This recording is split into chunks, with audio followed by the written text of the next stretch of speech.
नमस्कार. आवाज भारती मराठी न्यूज चॅनलमध्ये आपल्या सर्वांचं स्वागत आहे. कोब्रा सापासोबत स्टंटबाजी जीवावर बेतली, हाताला धरला अन अंगठाच फोडला. 30 वर्षीय तरुणाचा मृत्यू. सडलेले आंबे टाकतोय, दुर्गंधी येताच लोकांनी हटकले. गोणी उघडताच समोरचं दृश्य बघून सर्वांनाच बसला धक्का. गुरुपौर्णिमेनिमित्त देवदर्शनासाठी गेले पण परतीच्या वाटेवर मृत्यूनं गाठलं.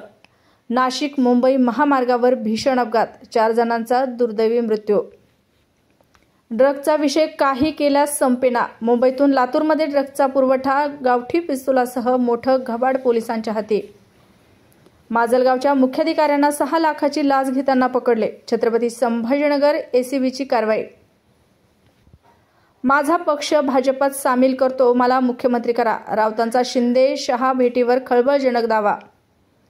विश्वास नांगरे पाटील यांचा AI फोटो वापरून व्हिडिओ कॉल. माजी अधिकाऱ्याला 78 लाखांचा गंडा. शाळेत केस व्यवस्थित कापून येत जा. खडसावल्याने संतापलेल्या विद्यार्थ्यांनी शाळेच्या संचालकाची केली हत्या. बारामती पालखी महामार्गावर भीषण अपघात. दुचाकी स्वाराचं धड अन शिर झालं वेगळं, तर कारमध्ये घुसलेली दुचाकी क्रेनने ओढून बाहेर काढली. विठ्ठल सहकारी कारखान्याला 1 कोटीच्या खंडणीची मागणी. 10 लाख घेताना कथित कामगार नेता रंगेहात पकडला. मुंबईत बेस्ट बस आणि ट्रकचा मोठा अपघात. जोरदार धडकेत 6 प्रवासी गंभीर जखमी.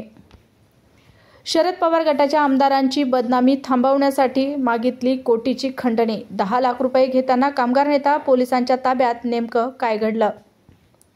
एकनाथ शिंदेंच्या दिल्ली दौऱ्यानंतर घडामोडींना वेग. शिवसेना पक्ष अन चिन्ह सुनावणीच्या निमित्तानं वकिलांशी चर्चा. राजनाथ सिंहांनाही भेटले. विलेपार्लेतील जैन मंदिरावर कारवाई करणाऱ्या पालिकेच्या त्या इंजिनियरला सन्मानाने परत आणा. बदली रद्द करण्याची मागणी. एकनाथ शिंदेंनी अमित शहांच्या पायावर चाफ्याची फुलं ठेवली. चंदन लावलं, ते म्हणाले मला मुख्यमंत्री करा. संजय राऊतांचा गौप्यस्फोट. अशाच नवनवीन बातम्या पाहण्यासाठी आमच्या आवाज भारती या मराठी न्यूज चॅनलला सबस्क्राईब करा. बातमी आवडल्यास बातमीला लाईक आणि शेअर करा.